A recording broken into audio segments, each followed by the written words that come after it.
শুভ দুপুর বন্ধুরা, আমি প্রিয়াঙ্কা আমার চ্যানেলে আপনাদের স্বাগত জানাই।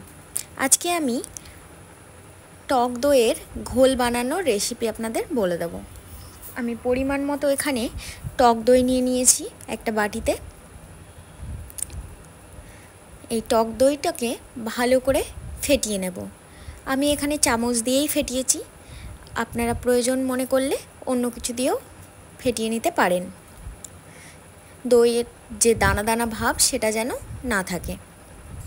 এটাকে বেশ কিছুক্ষণ টাইম নিয়ে ফেটিয়ে নেওয়ার পর এতে আমি ঠান্ডা জল অ্যাড করব।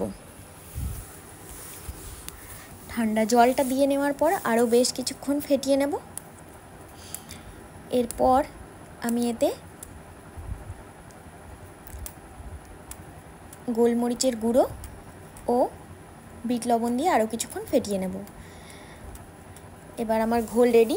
এবার আমি একটা আলাদা প্লেটে কিছুটা গোলমরিচের গুঁড়ো ও বিট লবণ নিয়ে সেটাকে মিক্সড করে নিয়ে গ্লাসের উপর দিকটায় ভালো করে লাগিয়ে নিলাম। এরপর